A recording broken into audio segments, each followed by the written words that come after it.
अभी मेरे साथ एक प्रखर एनआरआई जो लंदन में रहते हैं डॉक्टर विभाष मिश्रा हमारे साथ मौजूद हैं। मैं जरा ये विचार जानना चाहता हूं कि आम आदमी पार्टी अभी ये भी कह रही है कि पंजाब में कई एनआरआई जो हैं कनाडा से आकर के प्रचार करेंगे। एनआरआई का काफी फंड भी उनको मिलता है। तो एनआरआईज में आम आदमी पार्टी, डॉक्टर विभाष, आम आदमी पार्टी के बारे में क्या रुख है और मोदी के बारे में जैसे 2014 में जो भावनाएं थी क्या वो वैसी ही चल रही हैं? आपके क्या विचार हैं? देखिए, मैं तो thank you very much Surana साहब। मैं तो कई साल से बाहर रह रहा हूं, तो मेरी बहुत गहरी पकड़ नहीं है भारत की राजनीति में। इंटरेस्ट, एक इंडियन हूं तो इंटरेस्ट तो लेता ही हूं।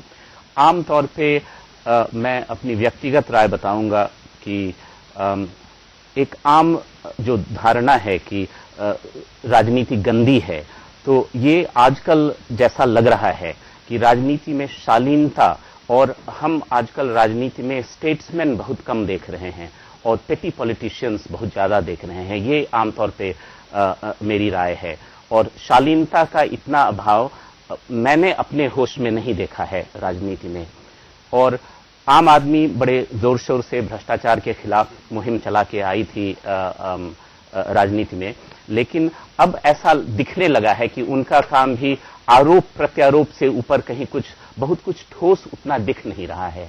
और मुझे तो ताज्जुब ये होता है कि कैसे जो बातें हम लेमैन के लोगों में की समझ में आती हैं, वो बातें इनकी समझ में कैसे नहीं आती हैं। इतना कॉमन सेंस इनमें क्यों नहीं है कि हम ये देख पा रहे हैं कि आप बदले की राजनीति कर रहे हैं।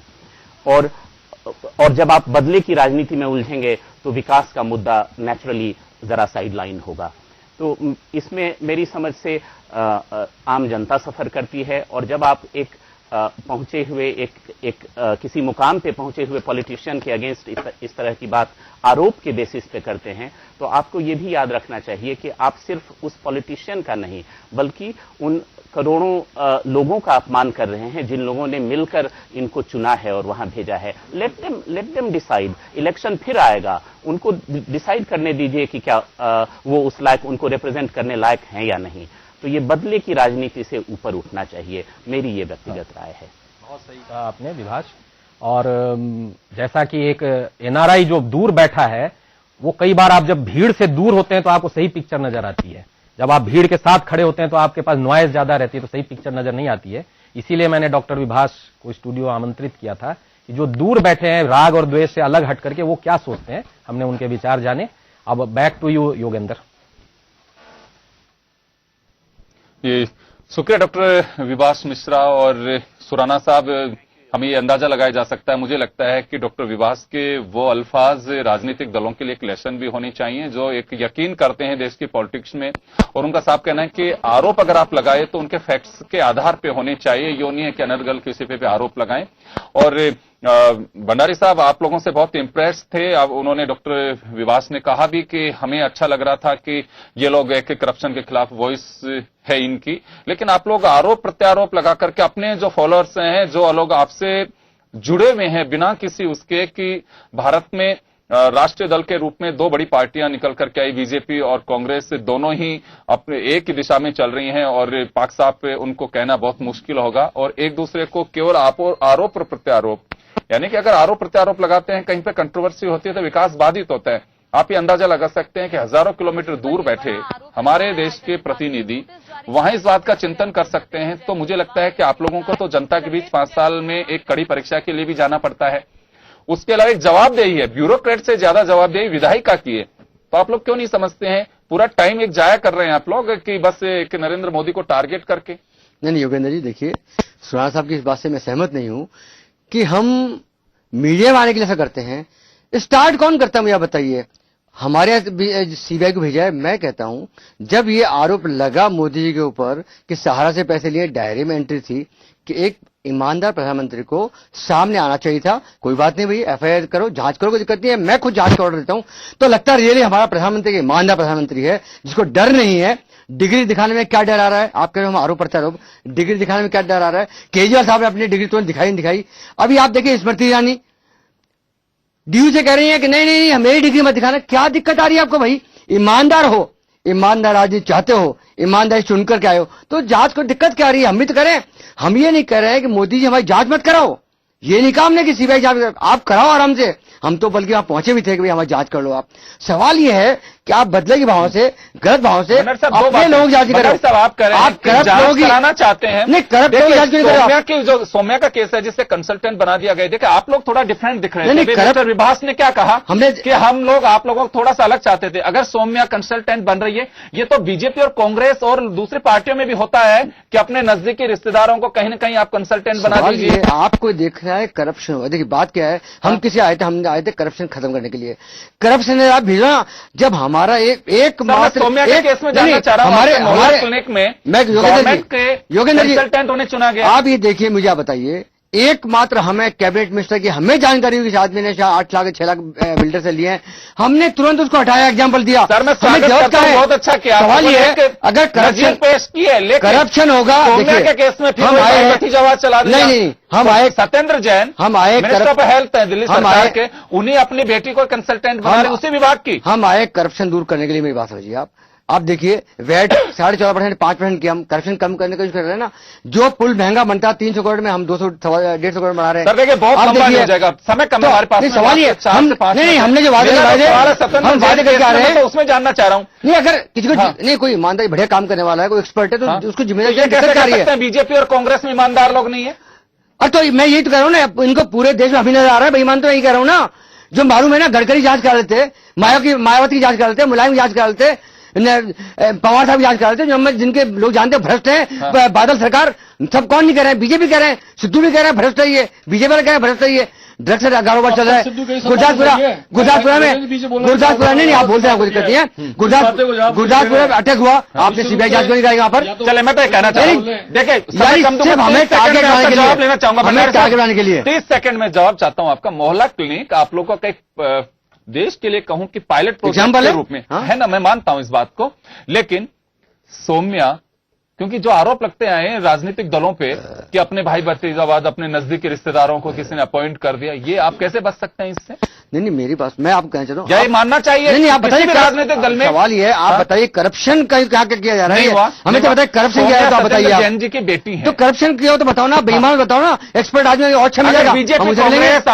बीजेपी कांग्रेस बीएसपी या समाजवादी पार्टी में अगर कोई मंत्री या ऐसी चेयर पे बैठा हो कोई व्यक्ति हो जो बिल्कुल किसी जिम्मेदारी पे हो और वो अपने किसी रिश्तेदार को अगर अपॉइंट करता है, तो फिर उसमें ऑब्जेक्शन क्यों होता है आम आदमी पार्टी को? नहीं रिश्तेदार से मतलब नहीं, सवाल ये कोई कॉम्पिटेंट आदमी, एक्सपर्ट आदमी अच्छा काम कर रहा है, तो ये उम्मीद करनी चाहिए, ये आरोप रहना चाहिए। भ्रष्टाचार है, योग्य ईमानदार आदमी तो वो मैं कह रहा हूं मोदी जी और सीबीआई की जरूरत नहीं पड़ेगी। द मोमेंट पता पड़ा केजरीवाल साहब को ये सबूत, अभी इसी वक्त अभी 1 मिनट में हटा देंगे, ऐसी बात नहीं है। जिम्मेदारी से बयान दे रहा हूं, और हम भी पार्टी में किसी काम करने के लिए हमें क्या जरूरत पड़ी थी यहाँ पर राजस्थान में, चूंकि करप्शन दूर करना है, ईमानदार व्यक्ति का आया है, राजनीति बदल रहे हैं, बढ़िया राजनीति कर रहे हैं, ईमानदारी काम कर रहे हैं, जनता को भला करने वाले हैं। अब देखिए दिल्ली में नहीं हम बस का किराया कम कर रहे हैं, हम बस का किराया कम करना चाहते हैं, और अभी जो उन्होंने मना कर दिया गवर्नर साहब ने, हम बस का किराया कम कर देते हैं। चले समय कम है, मैं चौधरी साहब आपके पास में आना चाहूंगा। ये बात तो सही है कि राजनीति में ये सब कहते हैं कि योग्य व्यक्ति क्यों नहीं आ सकते, होना चाहिए तो आप लोग तय करिए। जनता तो सब जानती है कि हमारे तो जो हम देते हैं उसका रिटर्न गिफ्ट हमें विकास के रूप में मिलना चाहिए, इंडिविजुअल वर्क करें नहीं करें। तो ये बात आप लोग तय क्यों नहीं करते हैं कि वास्तव में जो लोग अगर ईमानदार एक परिवार से 3 भी है तो क्यों नहीं आ सकते? जब वो ब्यूरोक्रेट बन सकते हैं, व्यापारी बन सकते हैं, कहीं दूसरी पोस्ट पे जा सकते हैं, तो राजनीति में क्यों नहीं आ सकते वो लोग? योगेंद्र जी, यहाँ पे जो डिबेट जो अपनी जो बहस जो चली वो बात इस चीज पे है कि राजनीतिक जो सूचिता है, इस जो लोकतंत्र के अंदर ये सत्ता का जो स्थानांतरण होता है, एकदम विपक्ष की विचारधाराएं होती हैं। उनको जैसे ही जनता का जनादेश मिलता है, उनको कुर्सी है वो बिना किसी झगड़े के, बिना किसी विद्रोह के सीधी स्थानांतरित होती है, जैसे दूसरे मुल्कों में नहीं होती है। ये भारत की मुल्क की हमेशा परिपाटी रही है और इससे बीच में भी सत्ताओं को स्थानांतरण हुआ है, लेकिन देश के अंदर ऐसा पहली बार हो रहा है जब आपकी जवाबदेही, जनता की जो जवाबदेही है, जनता के जो आपके कमिटमेंट्स हैं, आप उनसे परे जाके और दूसरी द्वेषपूर्ण कहीं पे अगर कार्रवाई के लिए करते हैं और जहां पे देश के लोगों को निष्पक्षता नहीं दिखती है, तो निश्चित रूप से जवाबदेही बनती है। भंडारी साहब ने जैसे कहा, देश के प्रधानमंत्री इतने बड़े अपने आप को ये कहते हैं कि मैं किस जगह से लेकर और कहां तक का सफर किया, अपने आप को बेदाग की अगर बात करते हैं तो उन पे भी अगर कहीं पे दाग उछलता है तो उन्हें उन्हें खुद के नेताओं की, हम नहीं कहते हम दूसरे नेताओं से आपातन साथ करें, जब खुद के नेता अगर आडवाणी साहब अगर इस्तीफा देके और संसद को छोड़ सकते हैं तो उन्हें भी निश्चित रूप से उसका स्वागत करना चाहिए। समय कम है, छोटा सा एक सवाल ये है मेरा, आरोप किसी पे भी लगते हैं, अगर जांच शुरू होती है तो उसमें कोई राजनीतिक दल हो, उसे ये क्यों लगता है कि इसमें द्वेषतापूर्ण कार्रवाई की जाती है? विश्वास की कमी क्यों हो रही है आप लोगों में? योगेंद्र जी, विश्वास की कमी इसलिए होती है कि जब सहारा की डायरी, इंडियन एक्सप्रेस जो चैनल है वो कहता है देश के अंदर सीबीआई का ये जो मुद्दा है वो कुछ जो एपिसोड्स होते हैं उनको करके और सेट करके और सबसे कम समय में अगर आपने ये जांच करके और सबमिट कर दी, और आप अगर देश की मुखिया हो, अगर परिवार की मुखिया हो, तो उसकी नैतिकता बनती है कि उसमें लगे हुए दाग को वो करे, क्योंकि ऐसी राजनीतिक सुचिता रही है, देश के अंदर इस परंपरा रही है। करवाइए, बहुत अच्छी बात है, बहुत अच्छी बात है।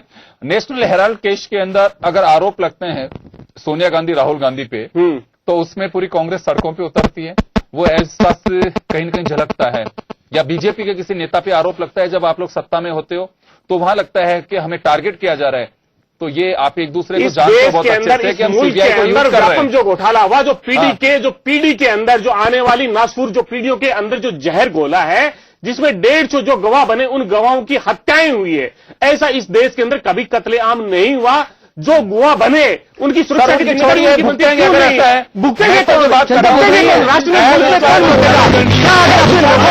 तो क्या उसके आरोप की ऐसी प्राथमिकता नहीं बनती कि उनको लिया जाए? क्यों नहीं बनता उस सीबीआई का टाइम रह जाएगा। मैं आपसे जानना चाहूंगा मिस्टर पारेख कि वास्तव में देश में अभी इतने किलोमीटर दूर बैठे हुए एनआरआई जो जुड़े हैं, उनका कोई स्वार्थ नहीं है। वो चाहते हैं कि हम चाहे देश के किसी, दुनिया के किसी कोने में बैठे हो, लेकिन भारत में विकास दिखना चाहिए। उन लोगों का ये कहना है कि द्वेषतापूर्ण जो तरीका रहा है हमारे राजनीति का, उसकी वजह से कहीं न कहीं राजनीतिक दलों में विश्वास की कमी हो रही है, और इस विश्वास की कमी के चलते ही जब जांच आती है तो कहा जाता है हमें टारगेट किया जा रहा है। आप लोग भी कहते थे ये जब यूपीए सरकार थी, तो अब ये क्यों, ऐसा क्यों हो रहा है? कभी इसमें सुधार आ पाएगा कि अब बिल्कुल उन्होंने ऐसा किया था तो हम भी ऐसे करेंगे? भारतीय जनता पार्टी कहीं पर भी इस प्रकार कार्रवाई नहीं करती, नहीं तो बदले की भावना को कार्रवाई करती नहीं करेगी। पहली बात, ये तो कांग्रेस भी कह रही थी, यकीन कर लेना चाहिए। योगेश जी, आप या तो मेरी बात को पूरा नहीं, बात मैं तो जो कह रहा हूं, नहीं आपके कहने से कैसे मान लेंगे? ये तो कांग्रेस भी कहती है। देश प्रदेश के एक निर्वाचित मुख्यमंत्री भी जब उसके घर पे बेटी की शादी हो रही है, आपसे बात हो चुकी है, अब हाँ बताइए, आप बात वही कही, हमारा क्रॉस क्वेश्चन होगा, आपसे नहीं बोलेंगे। निश्चित रूप से मैं आपको कहता हूँ, हमारी कहीं पार्टी, भारतीय जनता पार्टी की बदली कार्रवाई नहीं करी। पहली बात, कहीं बदली कार्रवाई, यदि आपको लगता है कि सीबीआई जांच के अंदर आपको क्यों दिक्कत आई, सीबीआई जांच को लेकर के शिशुदेवी क्यों डर रहे हैं इससे, या जैन साहब क्यों डर रहे हैं? क्या हिंदुस्तान भर में सौम्या के अलावा कोई मेडिकल जानने वाला नहीं रहता? या उसी मात्र एक बात सौम्या जैन को ही हम इसका कंसल्टेंट बनाना चाहते थे, उसका कोई योग्य व्यक्ति नहीं है इनकी नजर, मतलब आम आदमी पार्टी नजर में?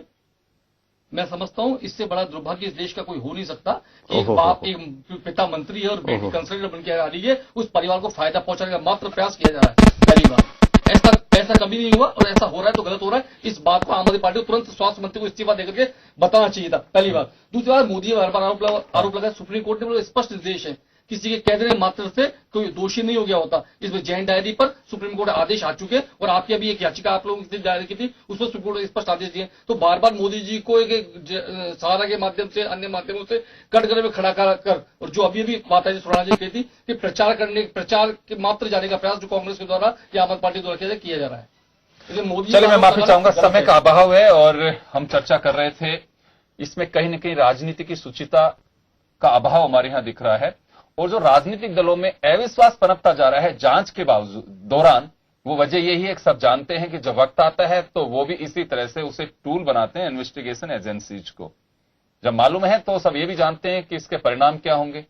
कहीं ऐसा तो नहीं है कि किसी मामले में कहीं अंदर टिका दिए जाएंगे, क्योंकि एजेंसियों के भी रास्ते बहुत सारे खुले हुए होते हैं। अगर ऐसा है तो ये प्रतिशोध स्वच्छ और स्वस्थ प्रतिस्पर्धा की ओर जाना चाहिए। देश में स्वच्छ अभियान कितना कारगर होगा नहीं होगा ये तो अलग बात है, लेकिन हमें लगता है कि राजनीति में स्वच्छता की बड़ी आवश्यकता है जो होनी चाहिए, और यही एक बड़ी वजह है कि राजनीतिक दलों में जब जांच एजेंसियां जांच शुरू करती हैं उससे पहले ही अविश्वास पैदा होता है, जो होना नहीं चाहिए, चाहे फेडरल सिस्टम में हो चाहे स्टेट गवर्नमेंट्स में हो। हमें लगता है कि जब तक, जैसे सुराना साहब ने कहा कि न्याय दिखना चाहिए, न्याय तभी दिखेगा जब निष्पक्षता होगी। चलिए, बहुत बहुत शुक्रिया आप सभी का। खास खबर में बस इतना।